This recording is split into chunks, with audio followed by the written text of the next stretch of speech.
इस press conference के माध्यम से देश के सभी लोगों को मकर संक्रांति और लोहड़ी की बधाई देना चाहते हैं। और दूसरा, हम पंजाब की कांग्रेस पार्टी के अध्यक्ष जी और पूरी जो यहाँ की कमेटी है और जो सब लोग यहाँ मंच पे मौजूद हैं, हमारे मीडिया प्रभारी हैं, उनका बहुत बहुत धन्यवाद करना चाहता हूँ कि लगातार वो एक बेहतरीन कोऑर्डिनेशन कर रहे हैं, चाहे प्रेस कॉन्फ्रेंस हो, यात्रा हो, खाने पीने का इंतज़ाम हो या रहने का हो। तो आप सबका बहुत बहुत धन्यवाद। और आज के इस प्रेस कॉन्फ्रेंस में हम मुख्य रूप से एक मुद्दे पे चर्चा करेंगे और इस मुद्दे पे हम लोग लगातार बात कर रहे हैं, लेकिन मुझे लगता है कि जितनी बातचीत हम लोगों ने की है उससे ज़्यादा बीजेपी ने इस यात्रा के ऊपर हमले किए हैं। तो बार बार उन हमलों को लेकर के जवाब देना और उनके हमलों में सच्चाई क्या है और झूठ क्या है, इसका स्पष्टीकरण करना ज़रूरी है। तो आज के प्रेस कॉन्फ्रेंस का मुख्य जो सवाल है, जो मुख्य मुद्दा है, वो है भारत जोड़ो यात्रा के ऊपर आरएसएस बीजेपी के द्वारा किया जाने वाला हमला। अब हम यहाँ पे एक शब्द इस्तेमाल कर रहे हैं, आरएसएस और बीजेपी। ये शब्द हम इसलिए इस्तेमाल कर रहे हैं कि पिछले कुछ दिनों में हमने ये महसूस किया है कि एक बात भुलाने की, भटकाने की कोशिश की जा रही है।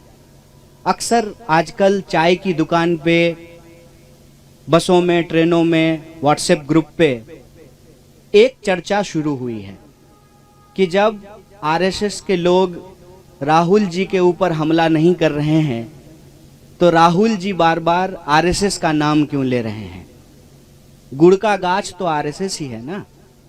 ऐसा तो हो नहीं सकता है कि आप गुड़ खाएं और गुलगुल्ले से परहेज करें। ये जो भ्रम की स्थिति पैदा की गई है, इसमें कुछ भी सच्चाई नहीं है। आरएसएस और बीजेपी में कोई फर्क नहीं है। बीजेपी जो हमला कर रही है वो हमले आरएसएस ही करवा रही है और इसको हम लोग अलग अलग तरीके से नहीं देखते हैं। हालांकि इस बात का जयराम जी ने भी स्वागत किया, हमारे पार्टी के तमाम वरिष्ठ नेताओं ने स्वागत किया कि राम मंदिर के पुजारी ने भारत जोड़ो यात्रा का स्वागत किया। तो इसका हम लोगों ने स्वागत किया कि बहुत अच्छी बात है। और हमने कहा कि जो लोग आना चाहते हैं, भारत जोड़ो यात्रा का दरवाजा सबके लिए खुला हुआ है। हमारे मन में किसी के प्रति कोई नफरत नहीं है, द्वेष नहीं है।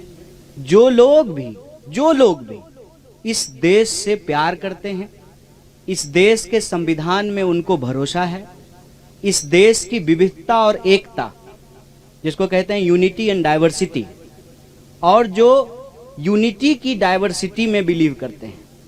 सिर्फ इसकी बात नहीं है कि हमको डाइवर्सिटी में यूनिटी चाहिए, यूनिटी की डाइवर्सिटी को भी हमको रिस्पेक्ट करना पड़ेगा, क्योंकि हम इस दौर में जी रहे हैं जहां अलग अलग तरह के चॉइसेस हैं, अलग अलग तरह का लाइफ स्टाइल है। और ये जो हमारी विविधता है वो हमारा सबसे बड़ा स्ट्रेंथ है।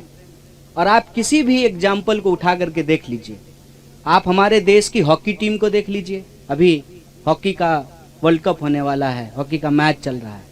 आप हमारी क्रिकेट टीम को उठा करके देख लीजिए, आप हमारे देश की ब्यूरोक्रेसी को उठा करके देख लीजिए, आप हमारी देश की सेना को उठा के देख लीजिए, आप हमारे देश के बिजनेस जो पर्सन्स हैं उनको देख लीजिए।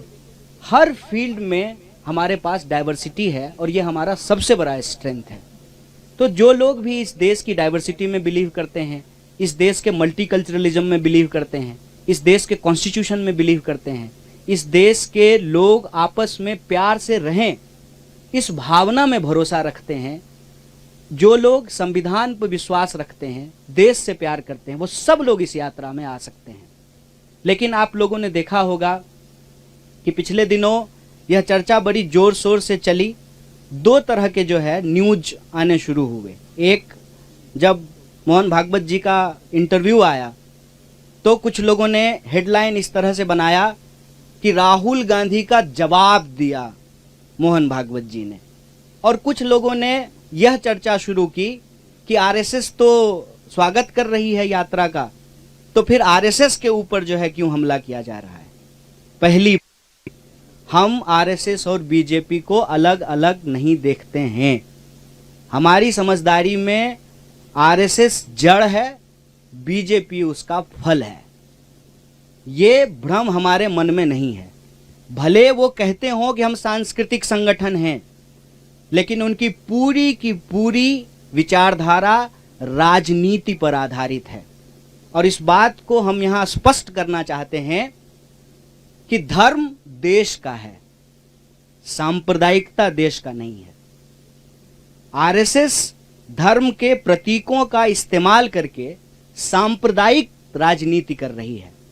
उसका धर्म से कोई लेना देना नहीं है।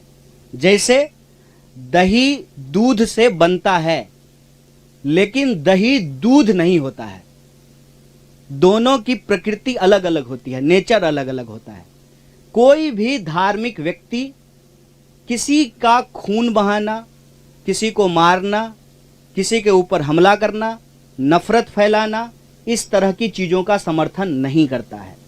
धर्म के प्रतीकों का इस्तेमाल करके अगर राजनीति की जाती है, जब राज सत्ता और धर्म को मिलाया जाता है, तो वो धर्म नहीं है, वो राजनीति है। इसीलिए हमारी नजर में आरएसएस सांस्कृतिक संगठन नहीं है। सांस्कृतिक प्रतीकों का इस्तेमाल करती है अपने राजनीतिक लाभ के लिए। जैसे स्वयं उन्होंने कहा कि सनातन धर्म सबसे प्राचीन है, तो सनातन धर्म का डेट जो है वो 1925 से तो नहीं शुरू होता है, वो तो हजारों साल पुराना है। मतलब आरएसएस के बनने से पहले भी धर्म था और आरएसएस के बाद भी धर्म रहेगा। इसका मतलब आरएसएस का धर्म से कोई लेना देना नहीं है। बस वो धर्म के प्रतीकों का इस्तेमाल करते हैं कि उस धर्म में आस्था रखने वाले लोगों का जो राजनीतिक विचार है उसको प्रभावित किया जा सके। जैसे अगर किसी खास पहचान के आधार पर राजनीति होगी, तो उस पहचान को रखने वाले जो लोग हैं उनका वोट लेना आसान हो जाएगा। इसीलिए आप लोग आजकल के जो जितने नारे हैं उसको ध्यान से सुनेंगे तो उसमें क्या कहा जाता है, उसमें क्या बोला जाता है और उसमें अक्सर क्या की जाती है। देश का जो बुनियादी सवाल है, रोजी रोटी, कपड़ा, मकान, शिक्षा, स्वास्थ्य, सड़क, बिजली, पानी, उसको भटका दिया जाता है। और ये अंग्रेजों की चाल है, यह भी हमको समझना पड़ेगा। बतौर भारतीय राष्ट्रीय कांग्रेस हमको इस बात का गर्व है कि हम इस देश की आज़ादी के लिए अंग्रेजों से संघर्ष किए, देश को आज़ादी मिली, कदम दर कदम बढ़ा करके, लड़खड़ाते हुए, संभलते हुए देश हमारा आज इस मुकाम पे आकर के खड़ा हुआ है, जहां उस संविधान के दम पर देश का एक व्यक्ति जो कहते थे कि हम चाय बेचते थे, वो देश के प्रधानमंत्री बन पाए हैं। तो सबसे सर्वोच्च जो है वो संविधान है और इस संविधान की रक्षा करना हमारी पार्टी का कर्तव्य है। और ये प्रश्न जो है हम पूछना चाहते हैं आरएसएस और बीजेपी से कि आप बताइए कि आप संविधान को मानते हैं कि नहीं मानते हैं। अगर आप संविधान को मानते हैं तो फिर आप नहीं तय कर सकते हैं कि इस देश में रहने वाले 135 करोड़ लोग किस तरह से अपना जीवन जिएंगे, कौन कैसे पूजा करेगा, कौन कैसे अपने धर्म का पालन करेगा, कौन कैसे अपना जीवन यापन करेगा, इसको देश का संविधान तय करेगा, कोई व्यक्ति तय नहीं करेगा। और आपकी जानकारी के लिए मैं आपसे साझा करना चाहता हूं कि जब श्री अटल बिहारी वाजपेयी जी की सरकार बनी थी तो ऑलरेडी उन्होंने संविधान को बदलने की इच्छा जाहिर की, रिव्यू कमेटी बनाया था संविधान को बदलने के लिए। हाल के दिनों में भी आपने देखा है कि संविधान के ऊपर लगातार हमले हुए हैं और अब यह बात सामने आई है कि सॉवरेन क्या है। देश का कॉन्स्टिट्यूशन सॉवरेन है, वो सर्वोपरि है, उसी के आधार पे चीजें होंगी। अगर उसमें कोई परिवर्तन करना है, उसकी बात भी उस संविधान के अंदर ही लिखी हुई है। इसीलिए हमारी ये समझदारी है, पहला कि आरएसएस और बीजेपी अलग अलग नहीं है। दूसरा, धर्म, सनातन धर्म, हिंदू धर्म आरएसएस के बनने से पहले भी था, आरएसएस के बाद भी रहेगा। तीसरा, धर्म और सांप्रदायिकता में फर्क होता है। धर्म का इस्तेमाल सांप्रदायिकता की राजनीति के लिए जरूर की जाती है, लेकिन सांप्रदायिकता धर्म नहीं है। और चौथा, इस देश में संविधान सर्वोच्च है, कौन कैसे जिएगा, इस देश का भविष्य क्या होगा, इस देश के नागरिक जो इस देश के भीतर रहते हैं, चाहे वो किसी भी धर्म के हों, वो क्या खाएंगे, क्या पहनेंगे, उनके कर्तव्यों की भी व्याख्या है और उनके अधिकारों की भी व्याख्या है। तो इस संविधान के अनुसार जो नागरिक अधिकार हैं उसको बचाना, संविधान को बचाना भारतीय राष्ट्रीय कांग्रेस की प्राथमिकता है। भारत जोड़ो यात्रा, जैसा कि बार बार जयराम जी भी बोलते हैं कि हर बिंदु को लेकर के, चाहे वो राजनीतिक हो, आर्थिक हो, सामाजिक हो, हर बिंदु को लेकर के चल रही है। इसके अंदर यह बात निहित है कि हम यह सारे जो काम कर रहे हैं वो संविधान के दायरे में कर रहे हैं और हमारी विचारधारा इस देश का संविधान है। और इस देश की संविधान के प्रस्तावना में जो बात लिखी हुई है, हम भारत के लोग भारत को एक प्रभुत्व संपन्न, समाजवादी, धर्मनिरपेक्ष, लोकतांत्रिक गणराज्य, गणराज्य का मतलब होता है कि नागरिक सबसे प्रमुख होते हैं और नागरिक अधिकारों को रक्षा करना हमारा सबसे प्रमुख जो है दायित्व है, जिम्मेवारी है। उस पर अगर कोई भी अटैक या हमला होता है तो हम इस बात को लेकर के कोई कंफ्यूजन में नहीं है कि बीजेपी अलग है, आरएसएस अलग है। अगर बीजेपी और आरएसएस अलग अलग है तो आप मुझे बताएं कि इस बात को प्रचारित क्यों किया जाता था जब प्रधानमंत्री शपथ ले रहे थे कि इन्होंने 42 साल आरएसएस की सेवा की है, ये जो है स्वयं सेवक रहे हैं। तो हमारे दिमाग में ऐसा कोई भ्रम नहीं है, हम दोनों अटैक को एक ही अटैक मानते हैं।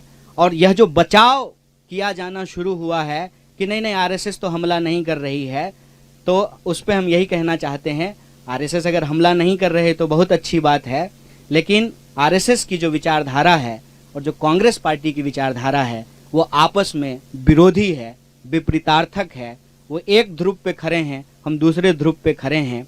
उनमें से आरएसएस के ही कुछ लोगों ने अगर यात्रा की स्वागत किया है तो हम उसका स्वागत करते हैं, लेकिन देश को लेकर के जो उनकी समझदारी है, लोगों को लेकर के जो उनकी समझदारी है, उस समझदारी में और संविधान के अंदर जो बातें लिखी हुई है देश के लिए, लोगों के लिए, उसमें जो है अंतर्विरोध है और हम संविधान के साथ खड़े हैं, संविधान के पक्ष में खड़े हैं। बहुत बहुत धन्यवाद, बहुत बहुत शुक्रिया।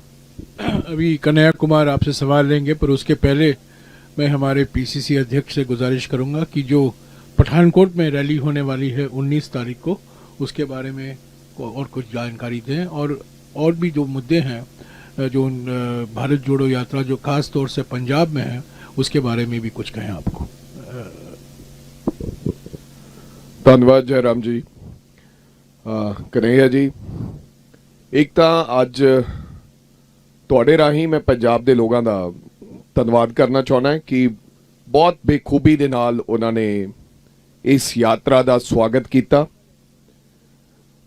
उम्मीद तो परे स्वागत होया, लोगों ने स्वागत किया और अज ये यात्रा का 6वां दिन है। हालांकि सर्दी अज सुबह अगर देखा मैं डिग्री तो 4 डिग्री टैंपरेचर सीगा, इसके बावजूद भी लोग सुबह सड़कों ते राहुल गांधी का स्वागत करने से उमड़े।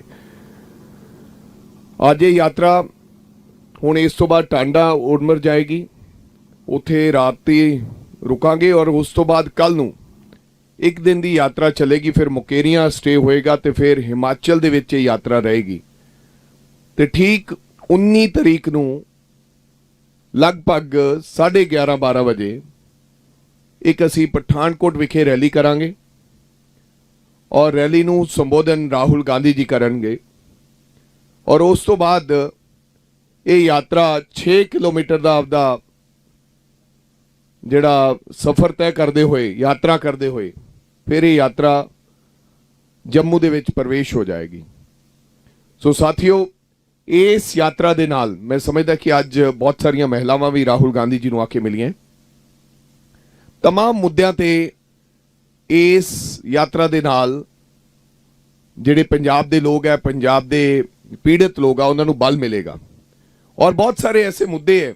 ये यात्रा केवल राहुल गांधी जी यात्रा करके चले जाएंगे, उस तो बाद पंजाब प्रदेश कांग्रेस कमेटी इस यात्रा के मुद्दों नूं लैके असीं आने वाले समय जिहड़े तमाम मुद्दे है पंजाब दे, उन्हां दी लड़ाई असीं निरंतर सड़कों ते आने वाले समय लड़ांगे और ये यात्रा जान तो बाद जो 30 तारीख नूं समाप्त हो जाएगी और विधान सभा दे विच भी ਇਹਨਾਂ तमाम ਮੁੱਦਿਆਂ ਦੀ ਅਸੀਂ ਇਹ ਮੁੱਦੇ ਚੱਕਾਂਗੇ ਤੇ ਲੜਾਈ ਲੜਾਂਗੇ।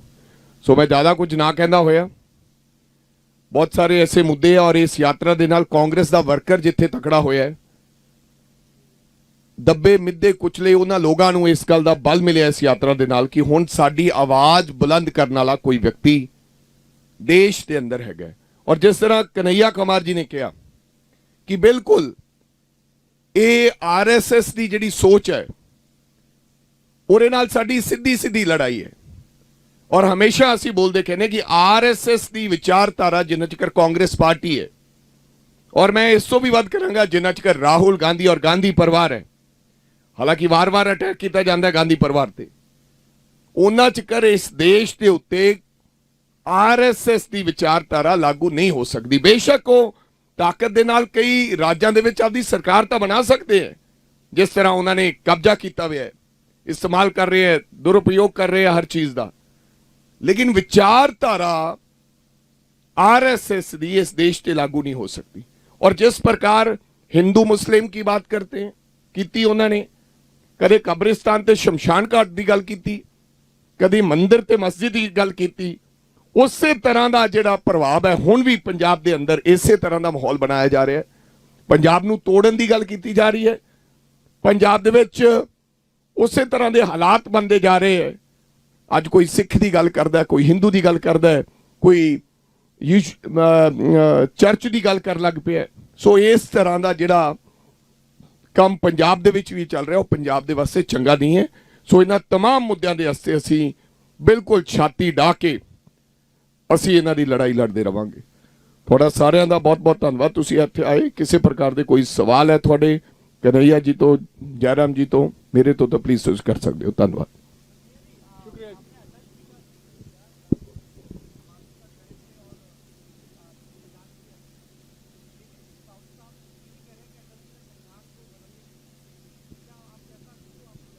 नहीं, ये मैंने आपको हिस्टोरिकल फैक्ट बताया है कि रिव्यू कमेटी बनाई गई थी जब वो प्रधानमंत्री बने थे।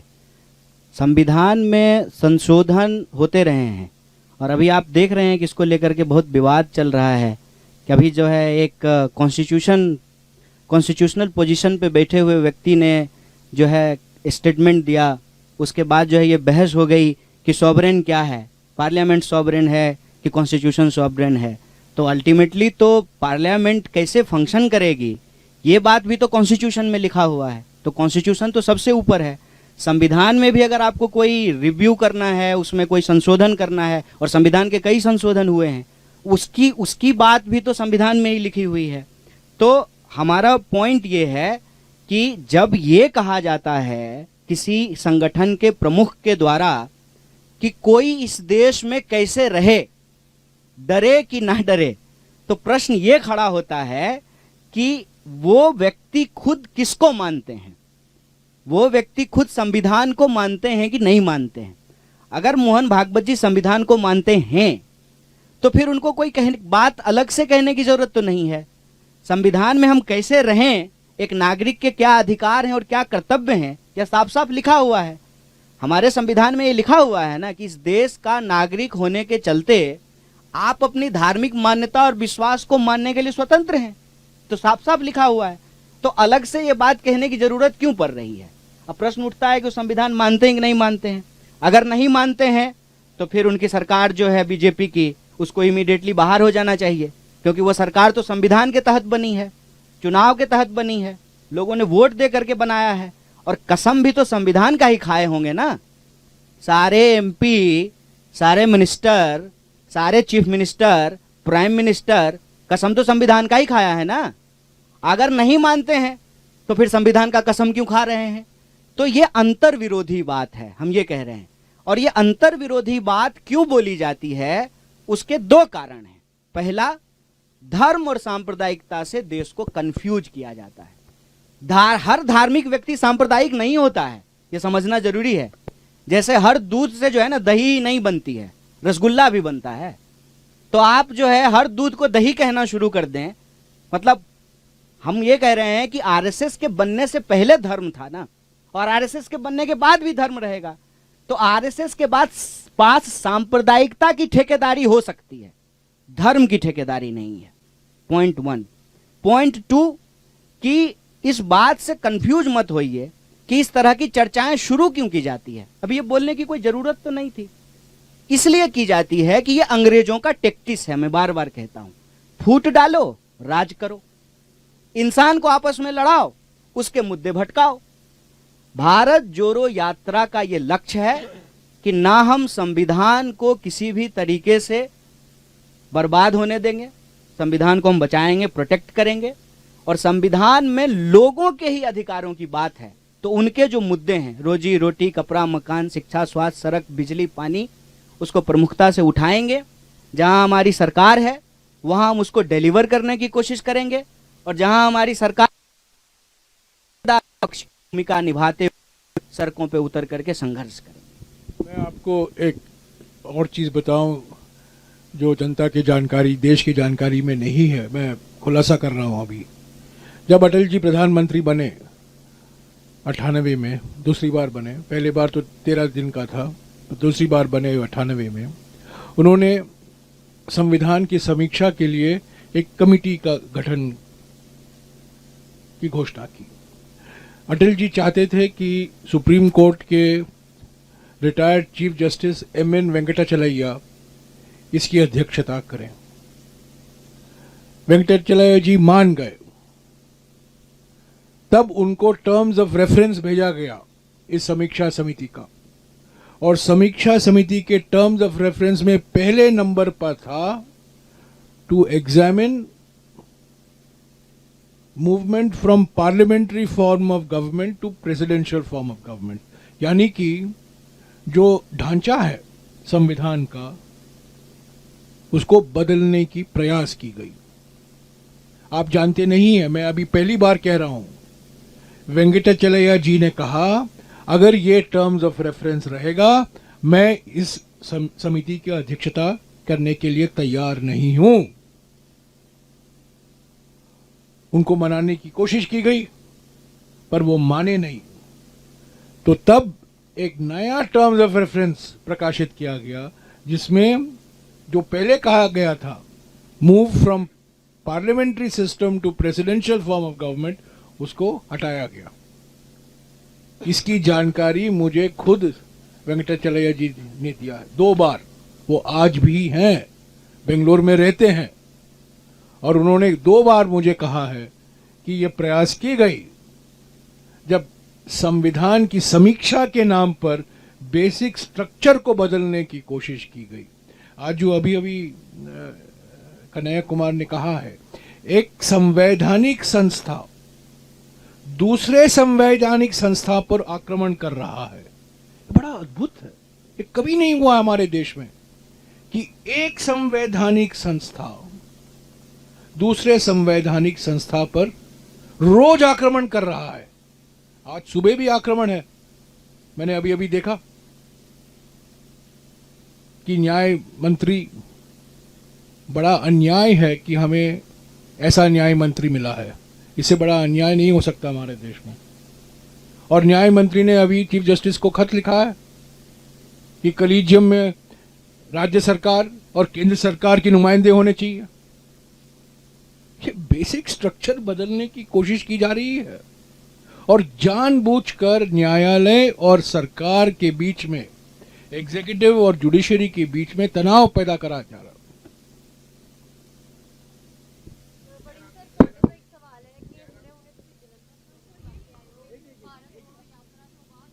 हाँ जी,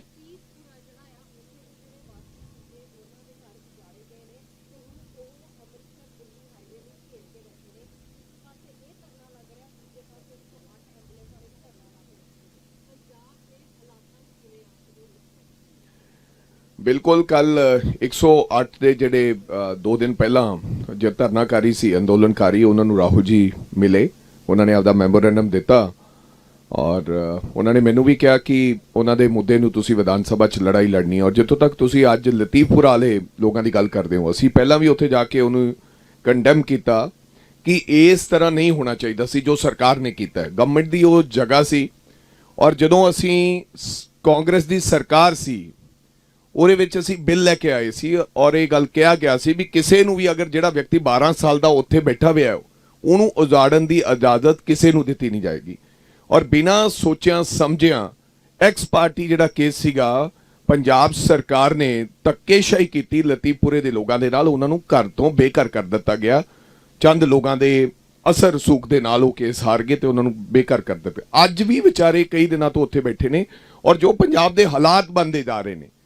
ਪਹਿਲਾ ਟਰੱਕ ਯੂਨੀਅਨ ਦਾ ਧਰਨਾ ਤੁਸੀਂ ਦੇਖਿਆ ਸੀ, 3 ਦਿਨ ਰਾਜਪੁਰਾ ਉਹ ਜਿਹੜਾ ਹਾਈਵੇ ਜਾਮ ਰਿਹਾ, ਔਰ ਹੁਣ ਡੇਲੀ ਕੋਈ ਨਾ ਕੋਈ ਅੰਦੋਲਨ, ਚਾਹੇ ਉਹ ਜੀਰਾ ਅੰਦੋਲਨ ਹੈ, ਉਹ ਵੀ ਇੱਕ ਬਹੁਤ ਵੱਡਾ ਅੰਦੋਲਨ ਬਣ ਗਿਆ, ਔਰ ਲਤੀਫਪੁਰਾ ਅੰਦੋਲਨ। ਮੈਨੂੰ ਲੱਗਦਾ ਕਿ ਸਰਕਾਰ ਬਿਲਕੁਲ ਅਣਜਾਣ ਹੈ, ਬਿਲਕੁਲ ਅਨਐਕਸਪੀਰੀਅੰਸ ਸਰਕਾਰ ਹੈ। ਕਿਸੇ ਤਰ੍ਹਾਂ ਦਾ ਕੋਈ ਇਸ ਗੱਲ ਦਾ ਸਰਕਾਰ ਦਾ ਧਿਆਨ ਨਹੀਂ ਹੈ, ਐਡਮਿਨਿਸਟ੍ਰੇਸ਼ਨ ਵਾਈਜ਼ ਕਿਸੇ ਗੱਲ ਦੀ ਕੋਈ ਗੱਲਬਾਤ ਨਹੀਂ ਹੈ।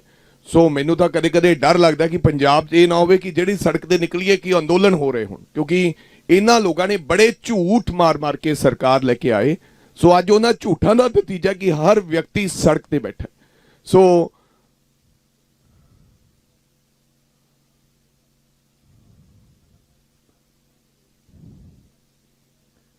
ਜਿਹੜਾ ਸਿੱਧੂ ਮੂਸੇਵਾਲੇ ਦਾ ਕੇਸ ਹੈ, ਸਿੱਧੂ ਮੂਸੇਵਾਲਾ ਜਿਹੜਾ ਪਰਿਵਾਰ ਹੈ ਉਹ ਸਾਡਾ ਪਰਿਵਾਰ ਹੈ। ਤੁਹਾਨੂੰ ਪਤਾ ਹੈ ਕਿ ਸਿੱਧੂ ਮੂਸੇਵਾਲਾ ਜੀ ਕਾਂਗਰਸ ਪਾਰਟੀ ਦੇ ਪਰਿਵਾਰ ਹੈ, ਉਹ ਚੁਣਾਵ ਲੜੇ ਸਨ ਔਰ ਕੱਲ ਉਹਨਾਂ ਨੇ ਇੱਛਾ ਜ਼ਾਹਿਰ ਕੀਤੀ ਕਿ ਮੈਂ ਰਾਹੁਲ ਗਾਂਧੀ ਜੀ ਨਾਲ ਵਾਕ ਕਰਾਂਗਾ, ਔਰ ਉਹਨਾਂ ਨੇ ਵਾਕ ਕੀਤੀ। ਔਰ ਜਿੱਥੋਂ ਤੱਕ ਇਨਸਾਫ ਦੀ ਗੱਲ ਹੈ, ਹਮੇਸ਼ਾ ਮੂਸੇਵਾਲੇ ਦੇ ਪਿਤਾ ਜੀ ਇਹ ਗੱਲ ਕਹਿੰਦੇ ਹੈ ਕਿ ਮੈਨੂੰ ਹਜੇ ਇਨਸਾਫ ਨਹੀਂ ਮਿਲਿਆ।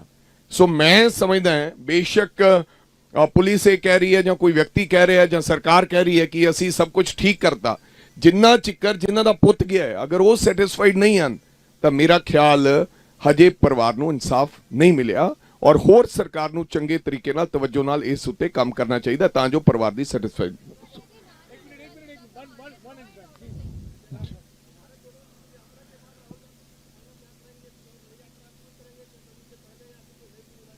सर आप इसका जवाब दें। एक लास्ट मैंने उनका कहना था, आपने एक सवाल किया था, आपने कहा था कि राहुल गांधी जी वाजपेयी जी के वहां पर समाधि पे क्यों गए जब आप उन्होंने संविधान तोड़ने की बात की। मैं सीधा सीधा इसका आंसर ये देना चाहता हूं, यही राहुल गांधी है, यही कांग्रेस की सोच है। चाहे कोई संविधान तोड़ने की कोशिश करता है, हम लड़ाई लड़ेंगे उसके साथ, हमें उसको ऐसा नहीं करने देंगे। लेकिन जहां तक प्यार मोहब्बत की बात है, राहुल गांधी जो कहते हैं कि मैं नफरत के बाजार में प्यार का बीज बोने आया हूं, चाहे देश के प्रधानमंत्री इंदिरा गांधी जी की समाधि पर जाए ना जाए, राजीव जी की समाधि पर जाए ना जाए, किसी और व्यक्ति पर जाए ना जाए, लेकिन राहुल गांधी और कांग्रेस पार्टी ऐसी सोच नहीं रखती। ये सवाल कल कीजिए ना, कल आपको मौका मिलेगा, राहुल जी से पूछिए कि 30 जनवरी के बाद आपका क्या प्लान है, क्या करेंगे, आप पूछिएगा उनको।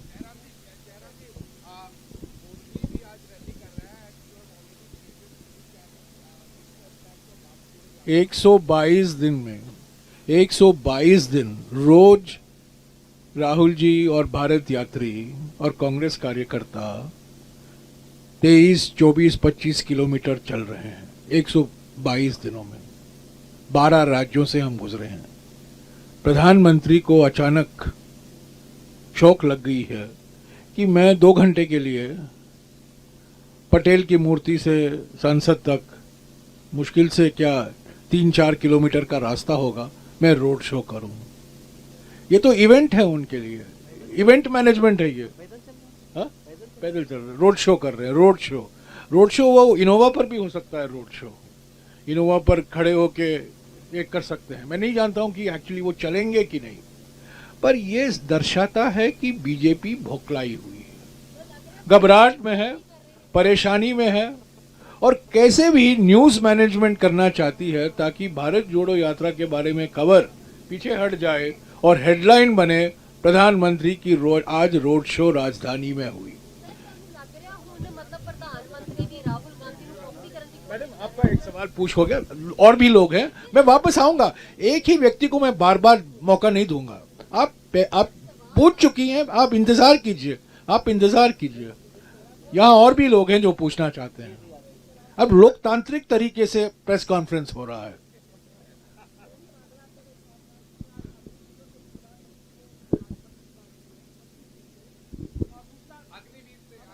अग्निवीर साहब,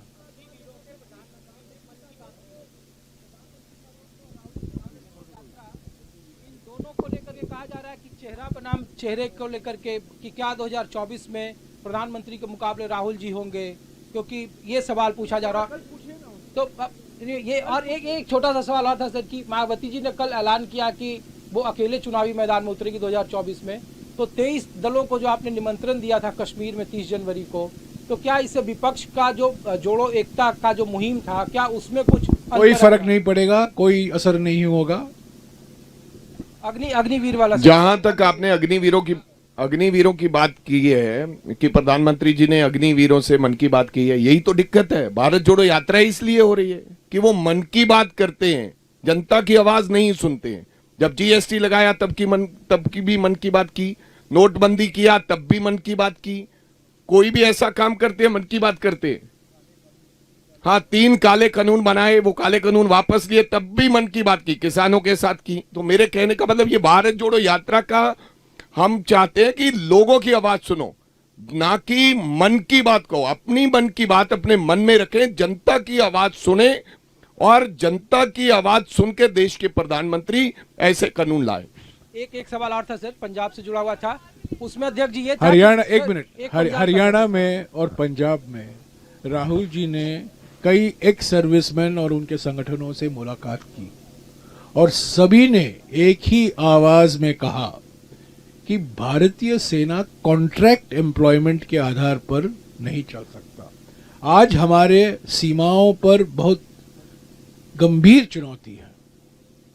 पाकिस्तान और चीन दोनों के संदर्भ में हमारे सामने बहुत बड़ी चुनौतियां हैं और इन चुनौतियों का सामना करने के लिए हम कॉन्ट्रैक्ट एम्प्लॉयमेंट पर हमारा सेना अगले 10-15 सालों में इसी के आधार पर सेना चलाई जाएगी, ये नामुमकिन है।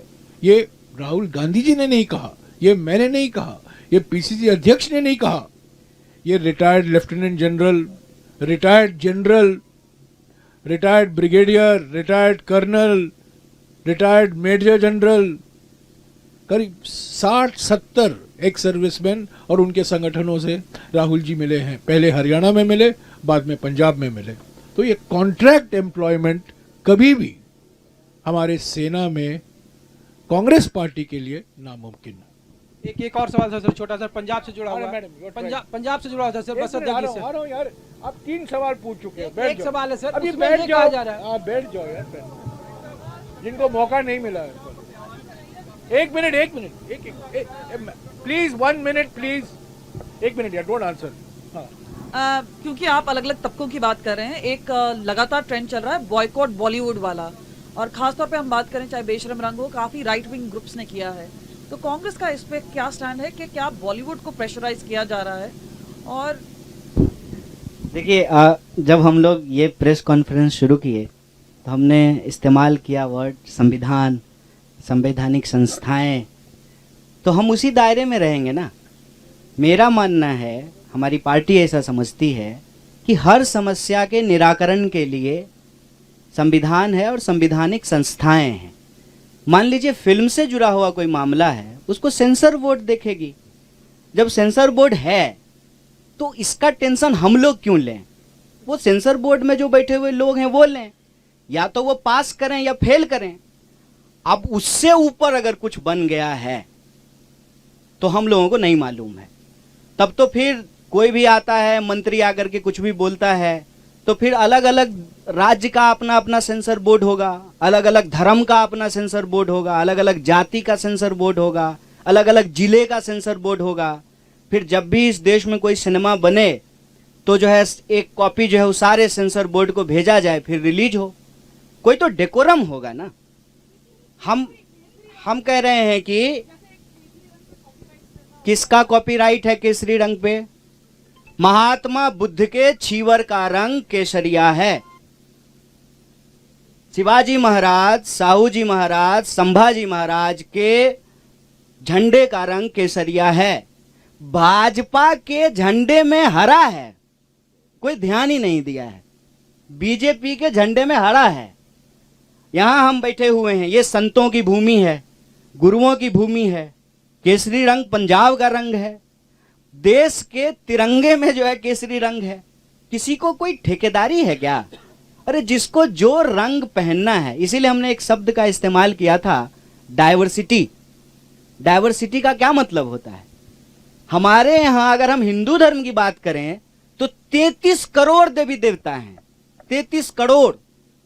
कोई हमको 33 करोड़ देवी देवता का नाम गिना दे, कोई पूरे देश में जो ठेकेदार बन रहा हो, तो हम समझ जाएंगे।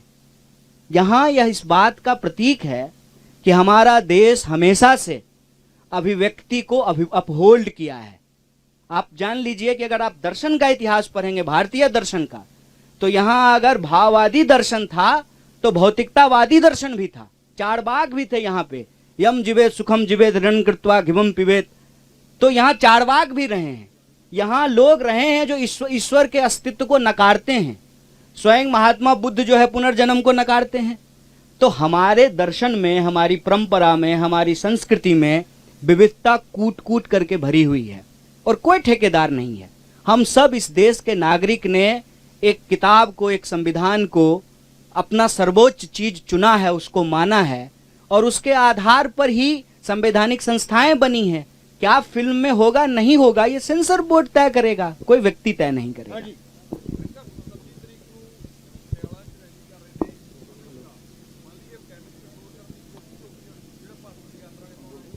ਡੈਮੇਜ ਕੰਟਰੋਲ ਤਾਂ ਹੋਊਗਾ ਨਾ ਜੇ ਕੋਈ ਭਾਜਪਾ ਦਾ ਕੁਛ ਇੱਥੇ ਹੋਊਗਾ।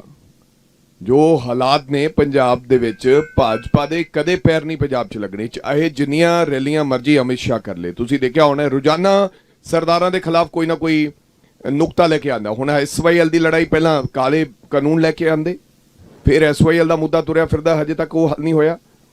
ਫਿਰ ਹੁਣ ਤੁਹਾਡੇ ਸਾਹਮਣੇ ਇੱਕ ਸਰਦਾਰਾਂ ਨੂੰ ਇਹ ਕਹਿ ਦਿੱਤਾ ਗਿਆ, ਅਗਨੀਵੀਰ ਦੀ ਥਾਂ ਤੇ ਇੱਕ ਹੋਰ ਗੱਲ ਹੋ ਗਈ ਹੈ, ਕਹਿੰਦੇ ਕਿ ਜਿਹੜਾ ਹੈਲਮਟ ਪਹਿਨਣਾ ਪਊਗਾ ਪੱਗ ਦੀ ਥਾਂ ਤੇ, ਜਿਹੜਾ ਅਸੀਂ ਵਿਰੋਧ ਕੀਤਾ। ਸ਼੍ਰੋਮਣੀ ਗੁਰਦੁਆਰਾ ਪ੍ਰਬੰਧਕ ਕਮੇਟੀ ਨੇ ਵਿਰੋਧ ਕੀਤਾ, ਅਸੀਂ ਲੋਕਾਂ ਨੇ ਵਿਰੋਧ ਕੀਤਾ।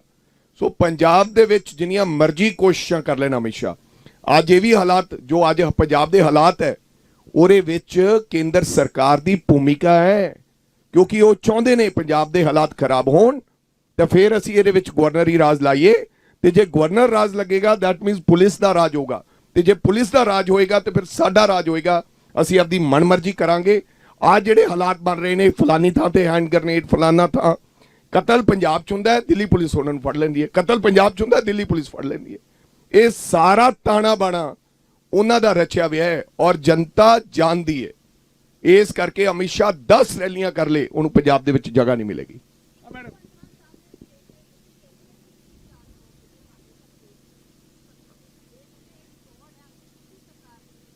ਹਾਂ, ਮੈਂ ਉਹਨਾਂ ਨੂੰ ਵਧਾਈ ਦੇਣਾ ਚਾਹੁੰਦਾ। ਇਸੇ ਭੁਲੇਖੇ 'ਚ ਮਾਨ ਸਾਹਿਬ ਰਹਿਣਗੇ ਤਾਂ ਚੰਗੀ ਗੱਲ ਹੈ। ਇਹ ਪਤਾ ਲੱਗ ਜਾਏਗਾ ਨੀਚੇ ਤੁਹਾਨੂੰ ਵੇਖ ਰਿਹਾ ਸਰਕਾਰ ਦਾ 8-9 ਮਹੀਨੇ ਦੀ ਕਾਰਗੁਜ਼ਾਰੀ ਅੱਜ ਸੜਕਾਂ ਤੇ ਵੇਖ ਰਹੀ ਹੈ ਤੁਹਾਨੂੰ। ਸੋ ਕੋਈ ਗੱਲ ਨਹੀਂ, ਇਸੇ ਗਲਤਫਹਿਮੀ 'ਚ ਸਰਕਾਰ ਰਵੇ ਵੀ 25 ਦੇਤੀਆਂ ਹੁਣ 50 ਦੇਤੀਆਂ ਤਾਂ ਚੰਗੀ ਗੱਲ ਹੈ।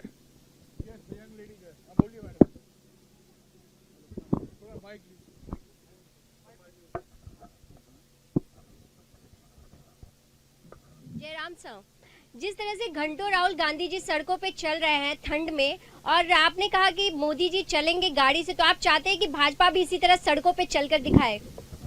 कोशिश तो करनी चाहिए ना, प्रधानमंत्री को, गृह मंत्री को। हाँ, कोशिश करनी चाहिए।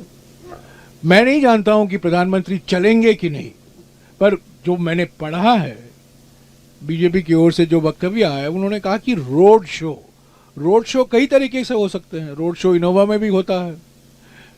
30 साल पहले अडवाणी जी ने भी एक रोड शो किया था, सोमनाथ से अयोध्या, वो भी एक रोड शो था, वो तो टोयोटा रोड शो था।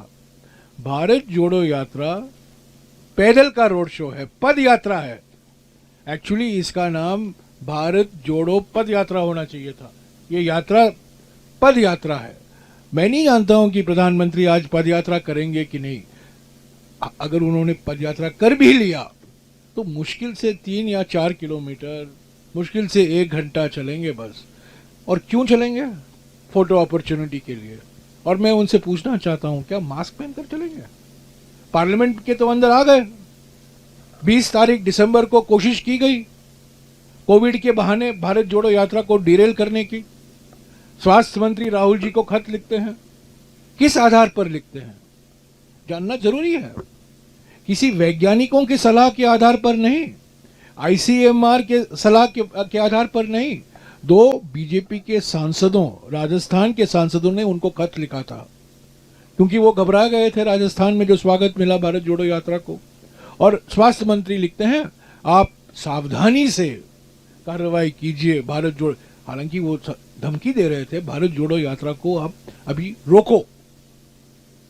तो ये खूब प्रयास किया गया है।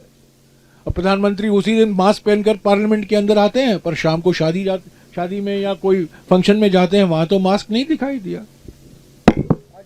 सर ये जो पद यात्रा का समापन समारोह होगा जिस दिन, तो उस समारोह में पंजाब से किस पार्टी को इनवाइट किया गया है? अकाली दल को नहीं इनवाइट किया गया।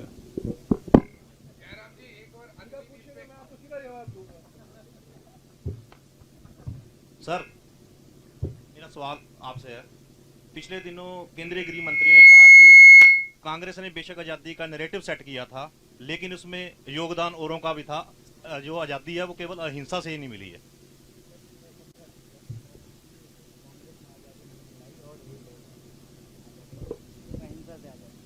अमित शाह की स्टेटमेंट थी पिछले दिनों।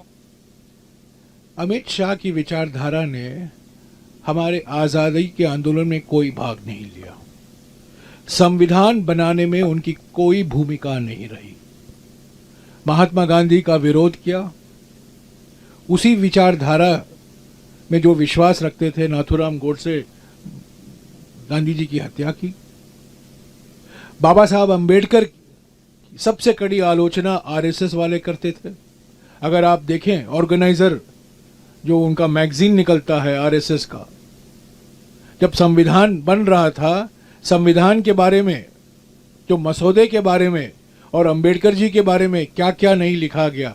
आज तो बड़े भक्त बनते हैं, आज तो अंबेडकर का नाम लेकर रोज गुणगान गाते हैं, रोज अपने आप को समझते हैं कि मैं अंबेडकर का वारिस हूं। पर असलियत यह है, और मैं साफ कह देना चाहता हूं, आरएसएस की भूमिका हमारे स्वतंत्रता संग्राम में जीरो थी, हमारे संविधान के बनाने में जीरो थी। तो यही आज ठेकेदार बने हुए हैं, धर्म के ठेकेदार बने हुए हैं, संविधान के ठेकेदार बने हुए हैं। अभी अमित शाह हमको इतिहास पढ़ाने में लगे हुए हैं। जो इतिहास पढ़ाता है उसको हिस्टोरियन कहा जाता है।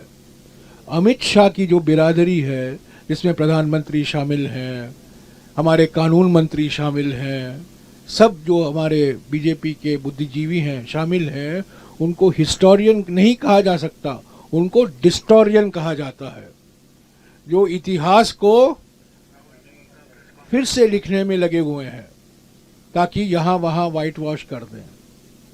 तो ये गलत है जो उनका बयान है।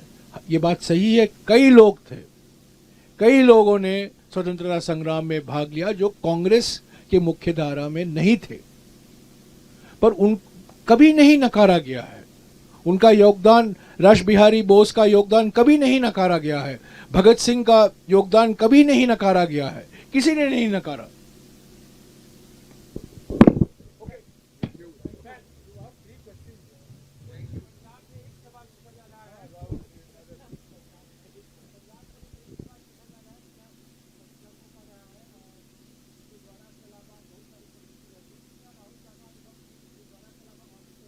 क्या आप नहीं थे कल मंदिर गए राहुल जी? उस दिन पहले दरगाह पे गए। पहले दिन जब स्टार्ट हुआ फतेहगढ़ साहब में, हम गुरुद्वारा में गए, फिर दरगाह पर गए, कल मंदिर में गए। और रास्ते में, क्योंकि हम यात्रा कर रहे हैं और रास्ते में कुछ भी आएगा जहां पर लोग चाहते हैं कि राहुल जी जाएं, तो राहुल जी जा रहे हैं। ऐसा कुछ नहीं है, हमारे लिए सब धर्मों का एक जैसा सम्मान है। राहुल जी ने महाराष्ट्र में भारत जोड़ो यात्रा की शुरुआत गुरुद्वारा से की। 2 गुरुद्वारा गए महाराष्ट्र में, नांदेड़ में। 2 गुरुद्वारा गए। धन्यवाद जी।